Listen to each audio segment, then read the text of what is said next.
पाकिस्तान। क्या हुआ? पाकिस्तान। ठीक हुआ, अच्छी बात है, बट ही गया।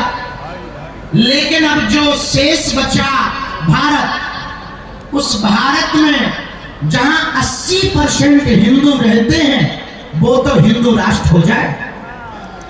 जब पाकिस्तान इस्लामिक राष्ट्र हो सकता है, 65 से ज्यादा देश इस्लामिक देश हैं, 95 से ज्यादा देश ईसाइयों के देश हैं, एक देश यहूदियों का है, एक देश बौद्धों का है, तो पूरी दुनिया Burma, Indonesia, Cambodia, Fiji, Mauritius, Bharat, Nepal, इन देशों में रहने वाले हिंदुओं के लिए एक देश होना चाहिए।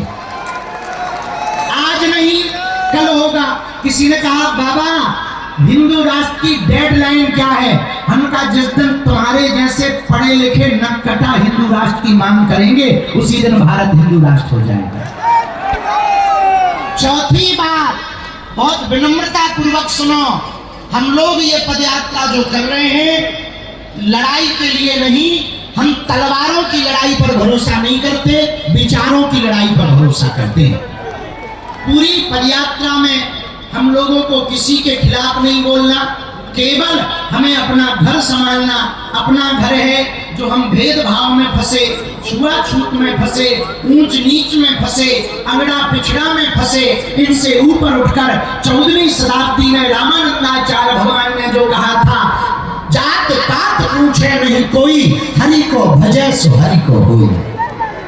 हम लोगों को इसी बात को पकड़कर चलना है। सुबह से लेकर सायंकाल तक नाम कीर्तन करते हुए चलना है।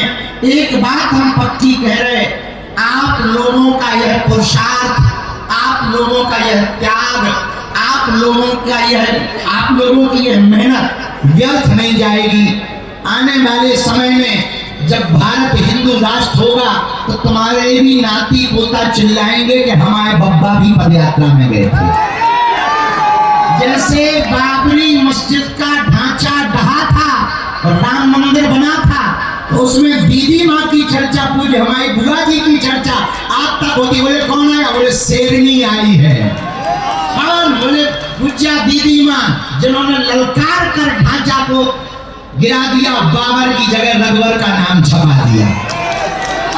तो कालांतर में जब हिंदू राष्ट्र बनेगा तो आपके नाती पोता पैया पप्पू जो छोटे छोटे पीढ़ी दर पीढ़ी होगी, तब वो कहेंगे कि जब हिंदू राष्ट्र का बिगुल बजा था तब हमारी बहू भी गई थी, हमारे बब्बा भी गए थे। इसलिए इस पदयात्रा को पूर्ण धार्मिक रूप से रखना, विनम्रता पूर्वक चलना, लाइन में चलना, प्रशासन की बात मानना, कोई अस्त्र शस्त्र लेकर न जावे, किसी दूसरे संप्रदाय के पूजा पाठ के स्थलों पर हमें किसी भी प्रकार का उपद्रव नहीं करना है, बहुत विनम्रता पूर्वक। और हमें लगता है कि निश्चित है कोई विधर्मी पदयात्री का भेष बनाकर तुम्हारे बीच में आएगा, वो तुमको भी भड़काएगा, खुद भी उपद्रव करेगा, उसको तुम पहले ही ठटरी बार के प्रशासन को सौंप देना,